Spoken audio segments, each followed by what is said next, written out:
I just wanted to have a quick chat about the professional synoptic exam. It's a difficult exam. There's a lot of writing involved, and I just think if you've got the right technique going into the exam, it's definitely passable. So I just wanted to pass on some tips and my thoughts on this exam. So there's six tasks. 4 are written and 2 are numerical. And of the 4 written tasks, there are 2 tasks based on the new unit, the accounting systems and controls part of the Synoptic. And then there are 2 tasks which are the big written tasks. These are task 2 and task 4, and this is based on budgeting and decision and control. Now, out of all the 6 tasks, the difficult ones are task 2 and task 4. This is the one where everyone loses marks. They're really difficult. Sometimes it's hard to understand what you're getting asked. And this is the point in the exam where you will lose marks. It's very rare to see someone get 100% on both task 2 and task 4. So on social media, it kind of gets a bad rep. And because task 2 and task 4 are difficult, everyone focuses on task 2 and task 4. These are the difficult ones, these are what you need to practice. And everyone kind of hones in on those 2 tasks. But I want to come at it from a different angle. So there's 100 marks available in the exam. And the other 4 tasks, so task 1 and 5 are numerical, and then task 3 and 6 are they're written, but these are the easier written of the 4 written tasks. So task 1, task 3, task 5 and task 6. These are the tasks that set this exam up. So forget task 2 and task 4, concentrate on the other 4 tasks. Because if you do well in these tasks, you're going to be pretty close to a pass already before you even started task 2 and task 4, the difficult tasks. If you struggle on task 1, 3, 5 and 6, that puts more of an onus that you need to get really high marks in task 2 and task 4, which is difficult. So I think the crux of this exam is doing well in tasks 1, 3, 5 and 6, which is not what you tend to see on people discussing, and because everyone, like I say, everyone concentrates on task 2 and task 4, and I understand that because they're the difficult ones, but I just think it's the other 4 tasks that tend to set this exam up. So task 1 and task 5 are numerical. You should be nailing those. You should be getting really high marks on those, or maybe just dropping the odd mark or 2, but should be getting as much marks as you can. Task 3 and task 6, these are where the SWOT analysis comes in. So you've got strengths, weaknesses, opportunities and threats.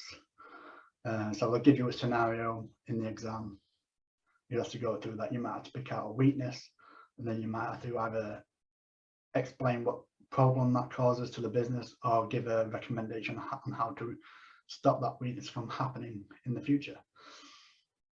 So that, even though they're written, task 3 and task 6 tend to be a lot of common sense, and if you practice those and start doing well in those, you can get high marks in those as well.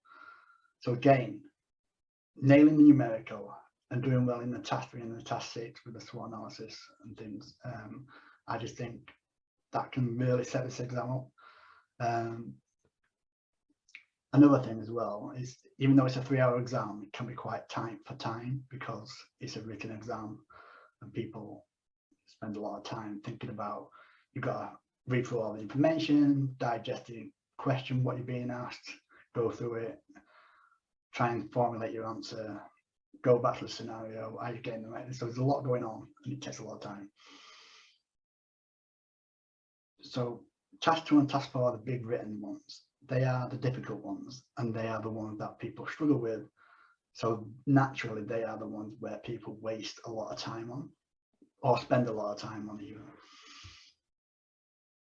And that can kind of, so if you spend a lot of time on task 2 and task 4,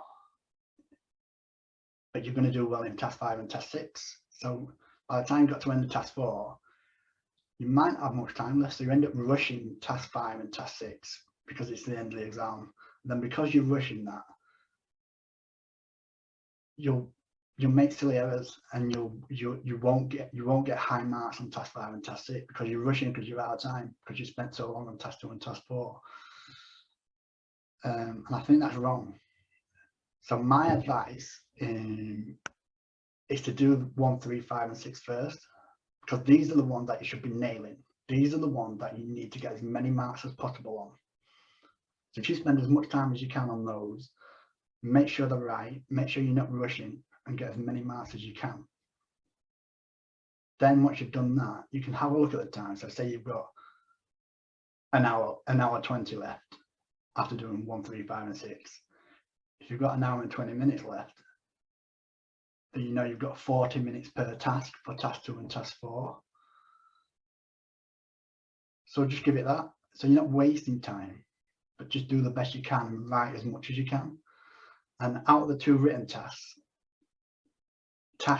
the task 2 and the task 4, task 2 tends to be the more straightforward one of the 2. People do, from what I see, people tend to do better on task 2 than they do on task 4. So again, I would do task 2 first and do what you can. And then when you get to task 4, just write as much as you can with whatever time you've got left. And that way you're not wasting time or cutting into your time for the easier tasks, shall we say, of task 5 and task 6.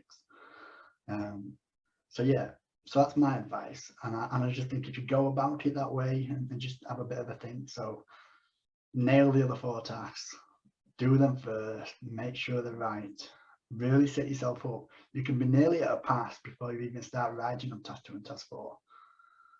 And then just do the best you can with task 2 and task 4 with whatever time you've got left. And I think if you go about it that way, you can do really well at this exam and you can pass it. So good luck. I hope you take my advice on board, and yeah, that's my advice. Thanks.